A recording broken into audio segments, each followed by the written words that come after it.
It's Christmas Eve in snowy 1800s London, England, and in a small house at the edge of town, there lived a lonely 7-year-old boy named Isaac. Isaac was a sad child with not a friend to his name. While most children were spending time with their families and eagerly looking forward to opening the presents that were placed with care beneath a beautifully decorated Christmas tree, little Isaac spent this most holy of nights alone, in the cold, dusty attic room. Isaac's parents were very poor. His mother was a strict crow of a woman who stayed at home and schooled Isaac. His father worked long hours down at the London harbor to support his family, although a large portion of his earnings went towards purchasing and consuming copious amounts of alcohol at the end of his shift. Sometimes he would come home drunk, after being thrown out of every bar in London, and shout at his beloved wife, Isaac's mother. Occasionally, it would escalate to violence, and he would beat her savagely, and then when he was done, he'd force himself upon her in a drunken sexual rage. As it so happens, this particular night was one of those occasions. Isaac just remained quiet, quivering beneath the soiled bedsheets until the screams and loud bangs subsided. Once poor, frightened Isaac was finally able to fall asleep, he'd dream of what it would be like to have a friend to play with, so maybe he could laugh and be happy with the other children of London. Lucky for little Isaac, this Christmas Eve marked a big change, when his abysmal loneliness caught the attention of a guardian angel, who then crafted a very special gift for the sad little London boy. As the sun rose on Christmas morning, Isaac opened his eyes to find a strange wooden box sitting at the foot of his bed. With eyes widened in awe, he stared at the colorful handcrafted box, wondering who had left it. He was not used to receiving gifts, especially toys. What little toys Isaac did have were the ones he'd found abandoned on the street or washed up in the gutters. Isaac scooted up to the foot of his bed in front of the mysterious box and picked it up with both hands. The box was beautifully painted in colorful styles, with carvings of happy clown faces on the side. There was a tag on the box that simply read, "For Isaac." On the top of the box was an engraved text. Isaac squinted his eyes as he sounded out the words. Laughing Jack in a box. He paused. Laughing Jack in a box? Isaac had heard of a jack-in-a-box, but never a laughing jack-in-a-box. His mind spun with curiosity as he grasped the box metal crank. Isaac turned the crank, and the song "Pop Goes the Weasel" chimed in rhythm with the crank's gyrations.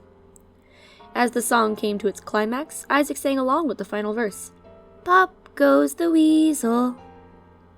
But nothing happened. Isaac let out a sigh. It's broken. He placed the box back down on the edge of his bed and shuffled across his small, dusty room to his dresser, where he changed out of his soiled sleepwear and into his usual tattered clothes. Suddenly, Isaac heard a loud rattling noise coming from the bed behind him.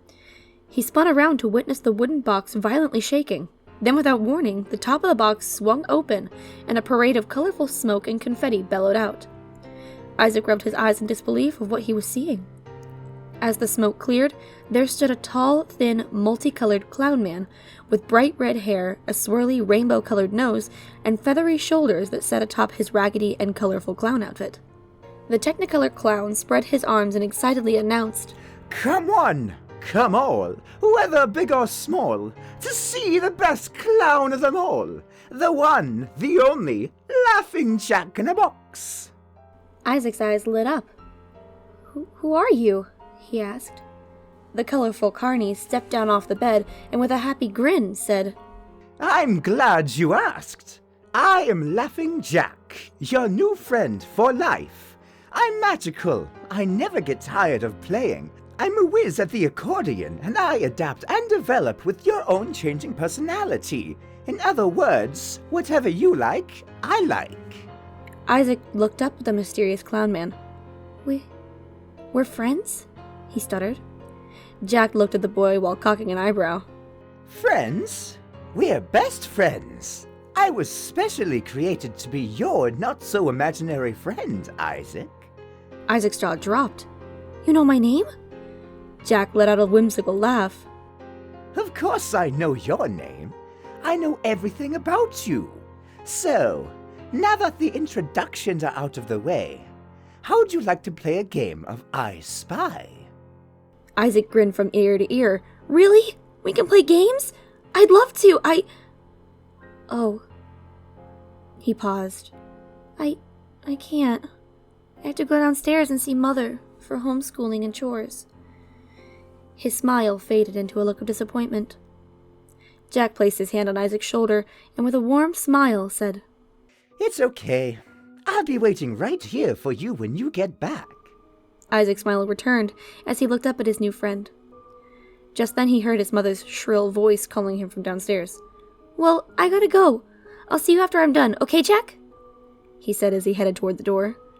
Jack smiled. Absolutely, kiddo. Oh, and Isaac. Isaac looked back at Jack, who gave him a wink and said, You should wear that smile more often. It suits you. Isaac grinned happily as he turned and walked out the door. All day, Isaac told his mother about the amazing colorful clown man who came out of a magical box that appeared on the foot of his bed. His mother, however, did not believe a word of it. Finally, he persuaded his mother to follow him up to his room so she could behold Laughing Jack for herself. They walked up the stairs and Isaac swung the door open to his room. See, Mother? He's right here. Isaac paused as he scanned the room that contained neither magical dancing clown man nor mysterious wooden box. Isaac's mother was not amused. She gave Isaac a glare so menacing it made his knees weak and his stomach sick. But Mother, he was... Smack! Isaac's mother delivered unto him a swift, hard smack across the face. His eyes began to tear up and his lip began to quiver as he could feel himself about to break down. You stupid, insolent child! How dare you lie to me about such childish idiocy? Who would want to be friends with a useless worm such as you? You shall remain in your room for the rest of the evening, and shall receive no dinner. Now what do you say, you ungrateful wretch? Isaac managed to swallow the knot in his throat in order to mutter a reply. Thank you, ma'am. His mother glared down at him for a moment before leaving the room in disgust. Isaac kneeled over, burying his face into the side of his bed. Streams of tears ran down his cheeks as he began to weep. What's wrong, kiddo? A voice called out. Isaac looked over to the edge of his bed, where Laughing Jack was now suddenly sitting beside him. Where were you? Isaac murmured. Jack ran his hand through Isaac's hair to comfort him as he softly replied. I was hiding. I can't let your parents see me. Otherwise, they won't let us play anymore. Isaac wiped the tears from his eyes. Look, kiddo, I'm sorry I had to hide. But I'll make it up to you, because tonight we can play games and have tons of fun. Jack said, smiling. Isaac looked up at his vibrant pal and silently nodded, as a little smile began to form on the corners of his mouth. That night, Laughing Jack and Isaac played so many fun games. With a wave of his hand, Jack made all of Isaac's tin soldiers spring to life and march around the room. Isaac was amazed as he watched his toys move around the room on their own. Then Laughing Jack and Isaac told each other spooky ghost stories. Isaac asked Jack if he was a ghost, but Jack explained that he was more of a cosmic entity of sorts. At the end of the night, Jack reached into his pocket and pulled out an assortment of delicious candy. Isaac was in ecstasy when he popped the first colorful treat in his mouth, as it was his first time tasting something so sweet. Isaac had so much fun and laughed so hard that night that things seemed to finally be looking up for little Isaac. At least until the incident that occurred 3 months later. It was pleasantly warm and sunny in London that day, which was a bit of a rarity. So with the help of a certain not-so-imaginary friend, Isaac was able to finish his chores early and was allowed to go outside and play for a bit. Things started simply enough. The duo were back behind the house playing pirates, when Isaac spotted the neighbor's cat sneaking into their garden. Yarg! We got an enemy spy off the starboard bow, Isaac yelled, captivated by fantasy and imagination. Yo-ho! I'll get him, Captain Isaac! Exclaimed First Mate Jack in his best hearty pirate accent. Laughing Jack's arms stretched across the garden and snatched up the unsuspecting feline, who began to struggle quite vigorously. Don't let him get away, Jackie, or I'll make you walk the plank, Isaac antagonized. Jack's grip on the cat tightened, and his arms grew and extended like anacondas, wrapping themselves around the wily feline as it struggled for dear life. Jack's arms just kept squeezing the animal, pressing the air out of its lungs. As the once dear house pet's eyes just began to bulge out of their sockets, there came a loud snap. Jack quickly released the creature from its grasp, and the lifeless furry husk thudded against the ground. There was a hushed silence as the two observed the cat's now twisted and mangled corpse. The silence was finally broken by an uproarious laughter, coming from Isaac.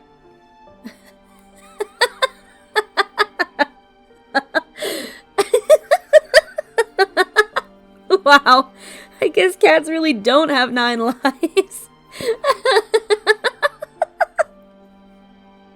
Isaac exclaimed, nearly teary-eyed from laughter. Laughing Jack began to chuckle as well. Yeah, but won't you get in trouble if your mother finds your neighbor's cat dead in your garden? Isaac's laughter quickly subsided. Oh no! You're right, I'll just throw it back into the neighbor's yard. Isaac panicked as he grabbed a nearby shovel and scooped up the broken cat cadaver before lobbing it over the fence and back into the neighbor's yard. They quickly went back inside and up to Isaac's room. About an hour later, it came. The ear-piercing squawk of Isaac's mother shrieking his name from downstairs. Neither Jack nor Isaac said a word as he crept down the stairs alone to face whatever horrible fate was coming to him. Jack could hear much yelling from downstairs but couldn't make out what was said. After about 30 minutes, a teary-eyed Isaac ascended the stairs back up to the room. Well? Jack said nervously. Isaac just stared at the ground as he spoke. I tried to tell her it was you who hurt the cat. She didn't believe me. She said you weren't real. Jack frowned, knowing that this was all his fault. Isaac used his sleeves to wipe away his tears. I'm being sent off to boarding school. I'm leaving tonight. You can't come with me. Laughing Jack's face turned to shock. What? I can't come? Where will I go? Isaac said nothing, but pointed over at the beautiful colored box from where his friend has originated. Back in there? But I won't be able to get out until... Jack paused. Isaac looked up at his only friend, with tears streaming down his face. Jack, I promise I'll come back for you as soon as I can. Jack looked at the box, and then back at Isaac. And I'll be right here waiting for you, kiddo. Jack smiled, and a single tear ran down his cheek. He walked over to the box, and with a puff of smoke was sucked back in, unable to be free until once again opened. That night, Isaac was sent off to boarding school. For the first time, Laughing Jack felt what it was like to be lonely. Even when trapped in his box, Jack was able to see things going on around it, so each day he waited for his friend to return. And each day the room grew older and dustier. Laughing Jack's one purpose was to be Isaac's best friend for life. And now he had to wait day after day, month after month, to reunite with his special friend. Isaac's parents still lived in the house, but never came to the upstairs room. The only time they made their presence known was when Jack would hear them fighting.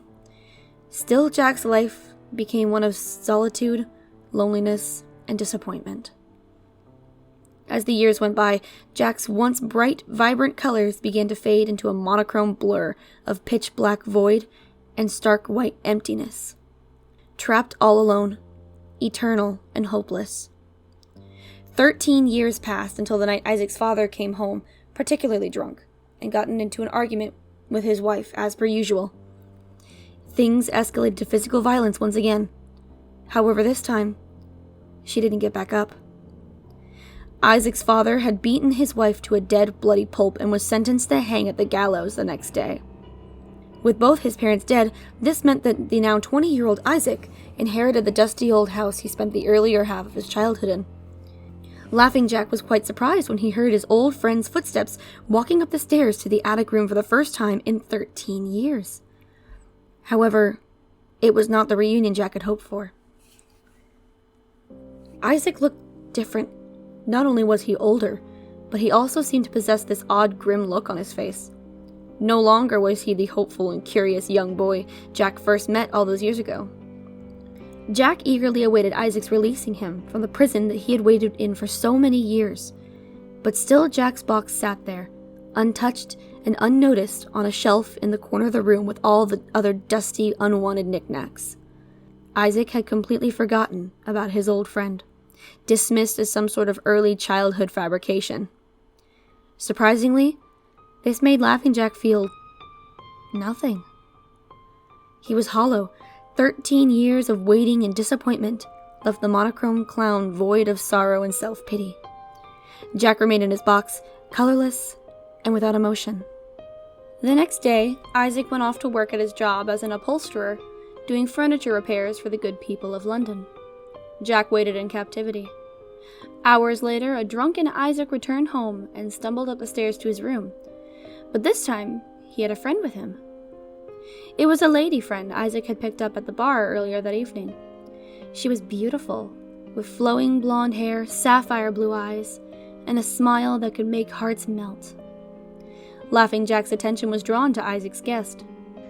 Who's this? A new friend? Why does Isaac need new friends? I thought I was Isaac's only friend. Jack thought to himself from within his hellish confinement. Isaac and his lady friend sat down on the bed and chatted about life in London. Isaac made a joke about the weather, and they both laughed. Laughing Jack hissed with envy over Isaac's new friend. Isaac and the girl looked deeply into each other's eyes as they leaned in for a kiss, locking lips with a passionate swirling of tongues in one another's mouth. Jack was perplexed by this strange display of affection, as he had never seen kissing before. As the kissing grew more intense, Isaac ran his hand along the girl's smooth thigh and up her dress. However, his guest just brushed his hand away.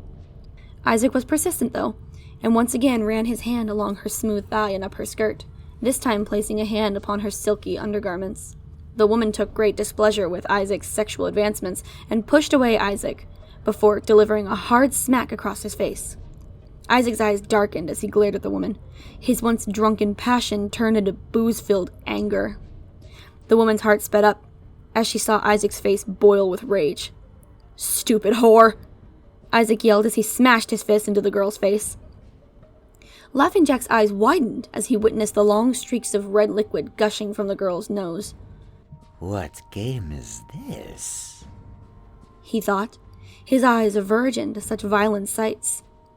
Isaac firmly clutched the girl's wrist with one hand as he tore her panties off with the other. The terrified girl tried to fight back, but Isaac was overpowering her. He roughly fondled her breasts before savagely grabbing the woman's hair and forcing his tongue down the sobbing woman's throat, who responded by chomping down as hard as she could on Isaac's tongue. Jack watched with wide and curious eyes as his old friend released his new playmate and clutched his mouth as it filled with warm red blood. The frightened girl fell off the bed and dropped down onto the floor as she scurried toward the exit. Isaac quickly lurched forward and was able to catch his fleeing plaything by the end of her dress. Reaching back, he wielded a lead candlestick off the nightstand beside him, and with all of his might, bashed in the back of the young woman's head, which burst open like a ripe watermelon. Thick blood splattered across the room as the girl's body convulsed on the ground for several seconds, before going completely still. Blood was everywhere. Some droplets even managed to get on Laughing Jack's box, who was very much enjoying the show. For the first time in 13 long years, a smile began to creep across Laughing Jack's face, and all of a sudden, a chuckle escaped his cold lips. And then another, and another, until Jack was cackling and howling with laughter from inside his sealed box. What a wonderfully fascinating game, Jack thought, as he watched the motionless girl's blonde hair flow red with blood. As the adrenaline began to mellow, Isaac realized he had to dispose of the body. He picked up the girl's lifeless corpse and plopped it down on the bed. He then left the room, closing the door behind him and locking it before leaving the house. He returned almost a full day later and re-entered the room, bringing with him a metal garbage can and his bag of upholstery tools from work. He then cleared everything off the wooden desk on the wall opposite to the door, and then dragged the bed with bloody corpse into the middle of the room. This not only gave Isaac room to work, but it also gave Laughing Jack a front row seat to the whole spectacle. Jack watched with a big, unfading grin, as Isaac played his new game with the soiled corpse. Once Isaac was all set up, he got to work. First, he dumped the contents of his big black tool bag onto the work table behind him. An assortment of knives, hammers, pliers, and other tools was now laid out before him. His first pick was a curved upholstery knife, which he used to carefully skin the body. The skin was then placed on racks, to be stretched and turned into leather. Once that was put in place, Isaac then used a handsaw to saw off the arms, legs, and head, disturbing the home of several families of maggots in the process. After filling the garbage can with bleach and other vile chemicals, he submerged the limbs until the meat was stripped from the bones. Isaac fished the bones out of the soupy corpse juice and placed them on the work table. Then, in the cover of night, he brought the trash can outside and dumped the rotten remains into the London sewers to be swept away into the harbor. For the next 3 days, Laughing Jack watched with wonderment as the inspired Isaac crafted the once human anatomy into a grotesque armchair abomination. The femur was made into the back legs of the chair, while the tibia, with the feet still attached of course, was made into the front chair legs. A wooden frame was used for the base and backing of the chair, however the rim of the backing was crafted using the spinal column. The arm bones were used as the arms of the chair and were fastened in place by some ribs. The now leathery flesh was sewn onto the seat and backing of the chair, and the golden blonde hair was braided into a lining for the base. Atop this armchair from hell sat the skull that once belonged to the girl who had the golden blonde hair, the sapphire eyes, and the smile that could melt hearts. Isaac was quite pleased with his work, and Laughing Jack too was impressed by his old playmate's profound creativity. After that night, Isaac never touched another drop of alcohol again, for he now possessed a much more macabre thirst. In the following weeks, Isaac made several improvements to his little workshop of horrors. He removed the mattress from the bed and put a row of thick wooden planks in its place. Then he fastened arm and leg restraints to the bottom and sides. This would mean he would be able to entertain his guests for a longer period without them trying any rude escape attempts. Isaac needed only one final thing before planning another grotesque party. He worked on it for a week straight, hand-carving it out of wood. After a coat of white paint was applied, Isaac's creation was complete. It was a wooden mask, resembling something one would wear at a Venetian masquerade ball. It had a furrowed brow and a long troll-like nose, which would allow him to strike fear in the hearts of his beloved guests. With his new face complete and the room transformed into a bloody murder nest, it was finally time for Isaac Lee Grossman to bring home a new playmate.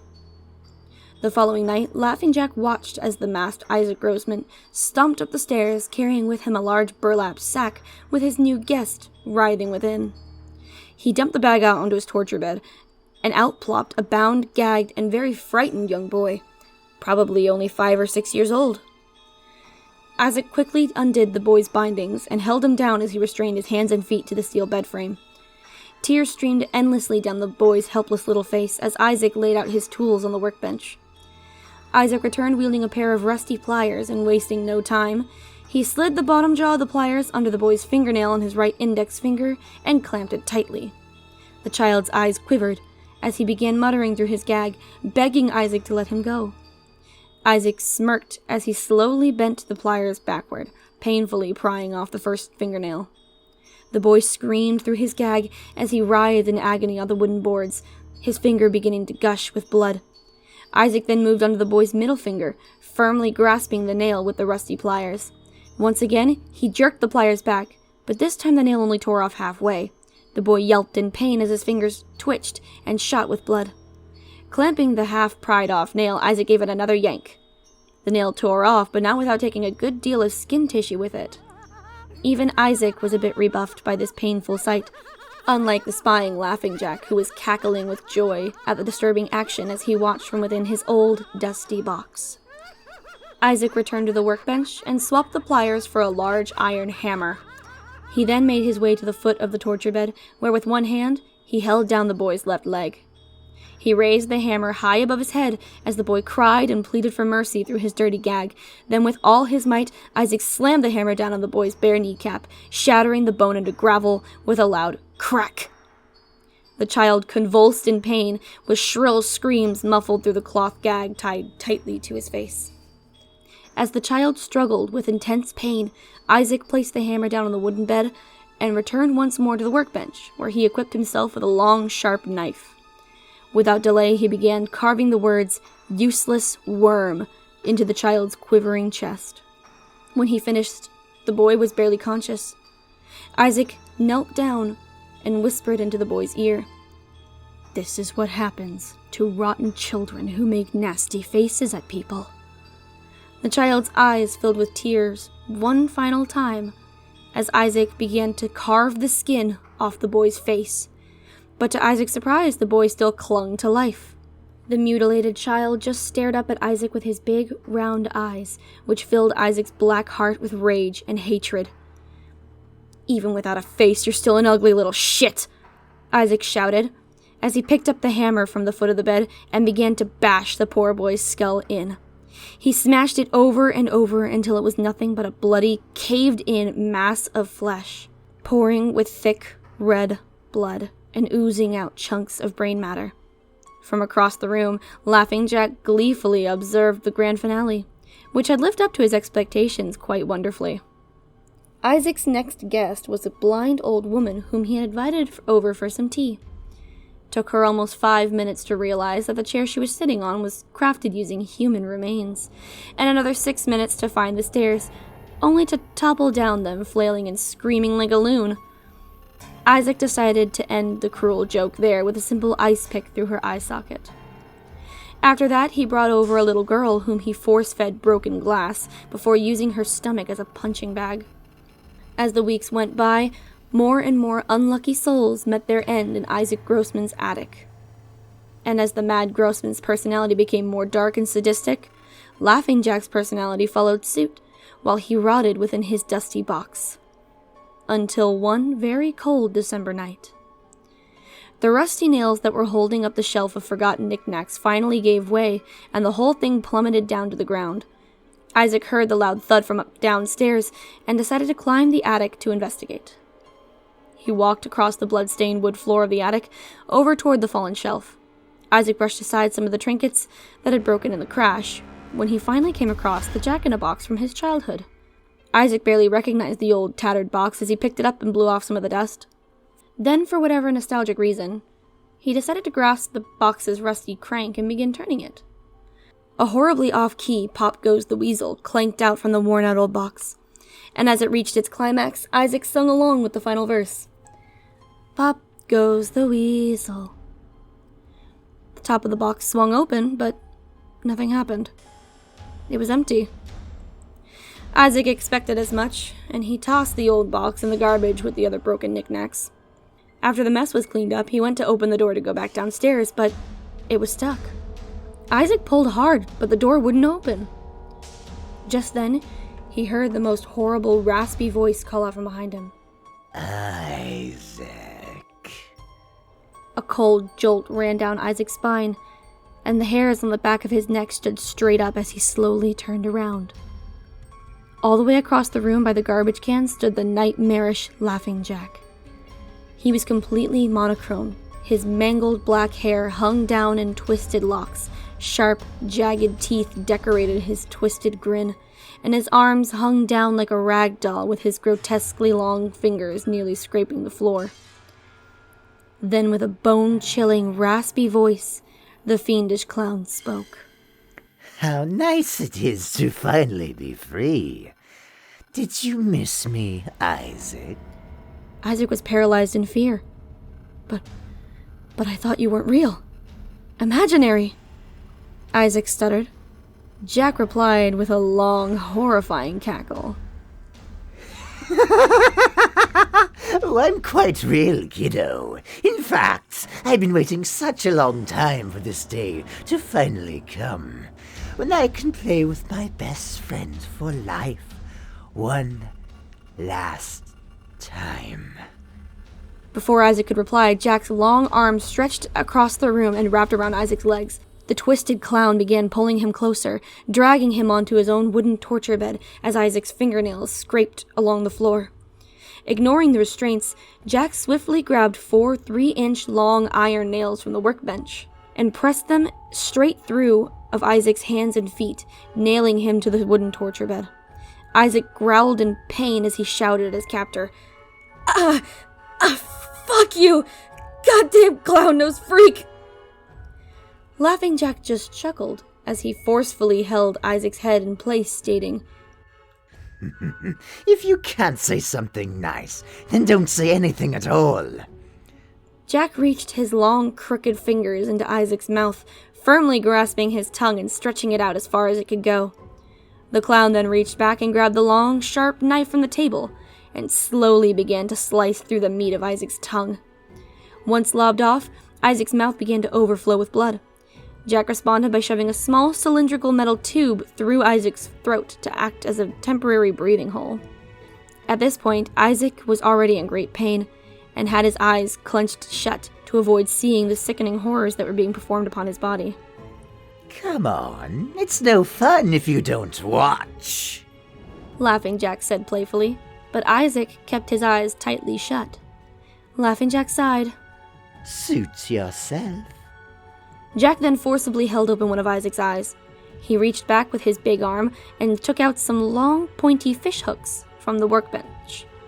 Slowly, Jack pushed the sharp end of the hook through the top eyelid, straight through the bottom of the eyebrow, and out the top, permanently pinning it open.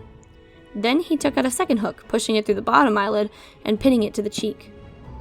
Jack repeated the process to the other eye, and before long, a series of sharp metal hooks made sure Isaac didn't miss out on any of the action. Laughing Jack then took the same knife he had used to lob off Isaac's tongue and began to focus on the removal of Isaac's lips. Jack carefully sliced 2 long strips of flesh off of Isaac's upper and lower mouth, causing his teeth and gums to be completely exposed.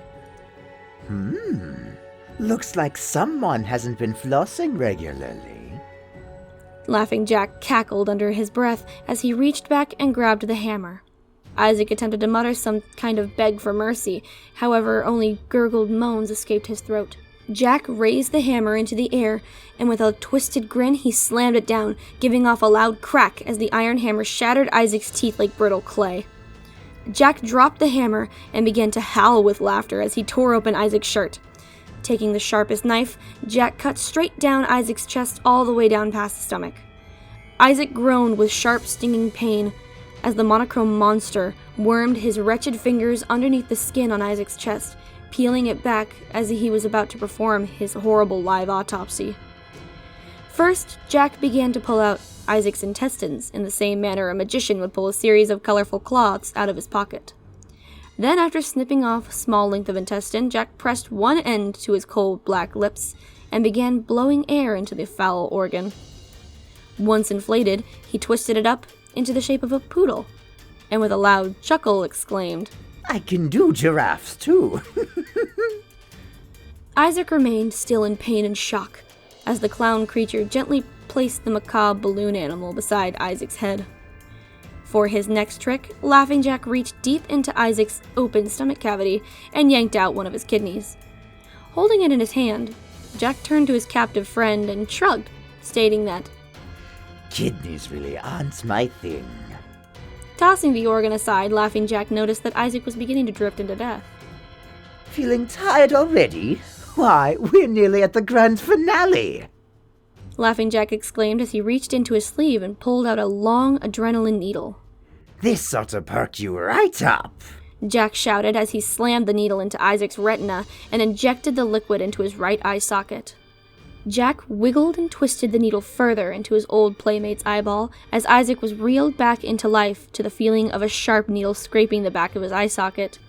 With a sinister chuckle, Jack yanked the needle out, pulling the eyeball out with it.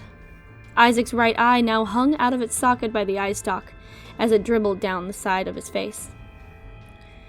Jack smirked. Well, now that I have your full attention. The insidious clown then took his long, crooked index finger and poked a hole in Isaac's stomach. Jack lowered his head down toward the open chest cavity and stretched his mouth open wide. Within seconds, a torrent of filthy cockroaches started crawling out of the clown's gullet, spilling onto Jack's open chest. Each vile roach crawled and pushed its way into the small opening in Isaac's stomach, filling it from within full of disgusting, writhing bugs. As his stomach became bloated with bugs, the roaches began to scurry up his throat, squeezing their way out of his mouth and nasal cavity. Isaac was inches from death when his captor kneeled beside him and spoke into his ear. It's been a blast, kiddo, but it looks like our time together is about up. No need for tears, though, because I plan to spread my friendship to all the lonely kids of the world. And with that, Laughing Jack reached into Isaac's chest and yanked out his still beating heart. As his life bled out on that cold wooden bed, Isaac's life flashed before his eyes. He saw his mother, his father, the boarding school, his victims, and the last thought that fluttered through his mind was of that very special Christmas, where he woke up to find the beautifully hand-carved wooden box that contained his very first friend. There are rumors that when the police finally found Isaac Grossman's rotten, maggot-infested corpse weeks later on Christmas Eve, that even though his face had been bashed and torn to bits, he almost looked happy.